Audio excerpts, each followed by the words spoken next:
Yeah, hi guys.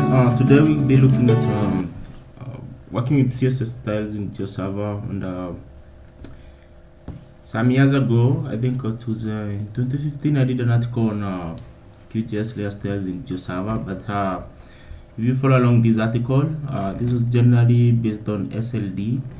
So today I want to show you another method of how you can maybe input your styles in GeoServer and use it for your layers. So just as the normal CSS files, for anyone who has maybe been doing some programming or some scripting, at least to know the structures of the CSS and how it looks like. So we just going to have the same onto our GeoServer. So we'll start off by maybe getting to GeoServer, and we'll take a look at a few things that exist in GeoServer. So under our layers here, we of course are not going to the basic into the details of maybe how using GeoServer. I've covered some of these in some of my tutorials and some articles, so you can always refer to Life in JS site or maybe on my channel for the videos. So basically be focusing on the style section here. And if, for example, in my GeoServer, I have all these styles that I've made. Some of them, some came with GeoServer by default.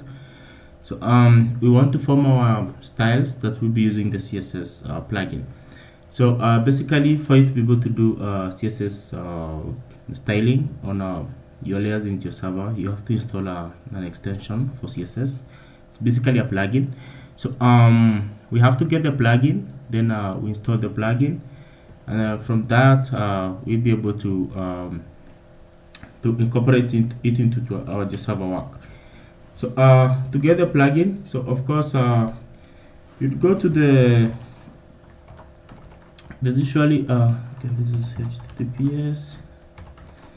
Some links are usually offered, so you can just link it to .org. So then depending on the version of GeoServer that you're using, so you're gonna get the one that probably fits you well. So so I'm gonna go to this one. Yeah, so we get here, and I've used it several times. I've actually had several versions of GeoServer on my machine. So currently I'm using 2.12 because I've been doing some tests on it. So on the plugins here, so you can see there are quite a number. And if, for example, you just went back, we quite have quite a number of options that you can divide from the GeoServer. You even have the different distros or the different versions, and then you can just use the one that you have. If you want to get the latest, so you can also get more plugins on this end. So we'll get to the latest. So the plugin that we're interested in today is the CSS plugin here. So this is what we'll get. So basically you would download the plugin, and once you're done downloading, so I have it already. So you would extract this one into a folder just like this one. So the content of this plugin, as you can see, it contains some files. So in GeoServer, basically depending on how you installed your GeoServer, so this is Linux, probably on Windows, but it's a bit different, but the content of the GeoServer or the installation package is the same. So I'll hover to my computer. So I've installed GeoServer GeoServer. So this is my GeoServer here. So we need to put the content of the server or the plugin into our GeoServer here, so that we are able to reload that, and maybe you restart your GeoServer if you already started it, and then to pick the new settings. So I'll check on the file here. So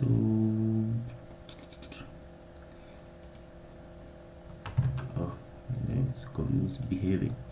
Okay, so so I have this one here. So I need to extract the files, but the content of the plugin, as you've seen them here, these ones. So we need to input them on the GeoServer section here, but we need to put them under web apps, and then we have web info, then lib, so we have to put them here.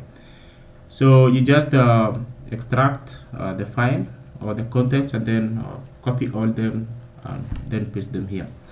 So of course in Linux you'll have some permission issues, so you're gonna maybe know how to have a workaround on that.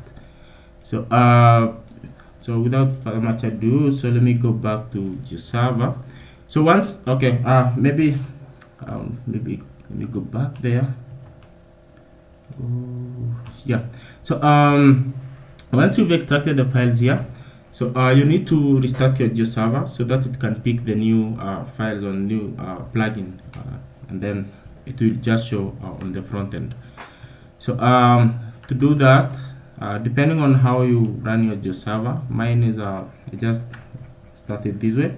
So we just pause the server and then just run it again. So we just run GeoServer, and then once it's finished and it starts GeoServer, I can of course come here. So if I refresh right now, it probably give me an error because it hasn't yet finished loading.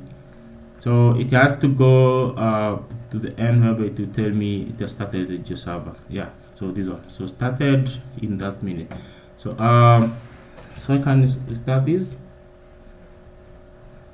So there you are. So we want to create a new style, and then we'll use our CSS file, our CSS plugin, to generate the like the simple CSS or the styles. So probably if you've just seen some files on how they look like, you can look at the built-in schools, and an example of a CSS file is this one. So we're just going to write the simple scripts like this, and then we'll be able to utilize that on our data. Ideally on GeoServer, for example, if you pick one of the layers here, if I can pick for example land use, you see that it has quite a lot. So this is SLD has quite a lot, and mostly if you're using this tutorial, sometimes you might get a lot of issues because depending on the version of QGIS that you're using, it might bring some compatibility issues with the GeoServer. So CSS comes in to rescue in such a scenario. This is basically mostly for vector layer. So this one CSS comes to rescue. So so we want to avoid this and write short scripts like these, 2 sentences, 3 sentences, and you have your style on your layer. So how do you go about that? So we'll come to the styles. So we create a new style, and probably this we can call it trial, and then the workspace you can choose any. Then down here under format, now because we already started our GeoServer with the latest plugin, so of course we'll see the CSS option here. Initially when you don't have the plugin, you have only these two. So we'll choose CSS, and then one lovely tool that I like about GeoServer is the aspect of generating a default style. So you can just select one. So probably you can select for a point, and then you can even choose from an existing style, but I don't want to choose. And then you just generate, and there you go. So you see it has just given us a very short how many lines? 8 lines of code, CSS file, and this is enough to illustrate our data, or to show the data that we want to have on our system. So what it does, it gives a title. So this is orange, so to tell you it's an orange point, and then the mark is a square. It gives that size, and then the mark will be filled with orange color. So you can edit these ones. The good thing with CSS, it's easy to work with, and it actually is so smart. So you can edit this file to feature your needs. You can even probably change these to circle and all that. You can change the colors and all that. So for example, I want to validate that, and then I can submit it. So we've called it trial. So we can go to one of our layers here. So Well, we can look for Tasmania cities, then you come under publishing, and we get so it has the capital style, so we can probably look for the trial style. So here you are, so trial. So you see it's a square with this color. So so if you save and you come to the preview, so you can always find that the Tasmania cities, there you are, so it's in this color. So you can always try to edit this style. So probably where is it? Okay, since I have so many. So trial, and then you can actually change this. So we can probably give it green, yeah, and then this probably can make it circle, and then we validate. So we have no validation errors, and then we submit. So if you refresh these, of course, there you go. So one thing with CSS, as you've noticed, it's very easy to understand and very easy to write, and actually you can even put some more logic into the style here, and probably I'll cover this in another video. I have instances whereby I write very big logic using CSS. If, for example, you have cities which are classified as probably major cities, middle-sized cities, and all that. So you can do the classification using CSS as a style here, and then you just display your data the way you want, and you'll be good to go. So yeah, so that's how easy you do this stuff with CSS on GeoServer. It's pretty cool, it's pretty nice. Once I discovered it, it was so nice, and it saved me a lot of hassles. I've been working over the years with SLD, which is so hectic, and sometimes it's very robust. So writing a custom SLD file can be a nightmare at times, but with the CSS, at least things are good, and everything is okay. So you can try this. If you have any questions or any issues with installation using CSS in GeoServer, leave a comment on this video, and I'll be able to follow up with you.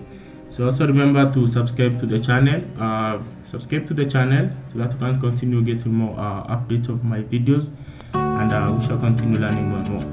So keep up, and cheers guys.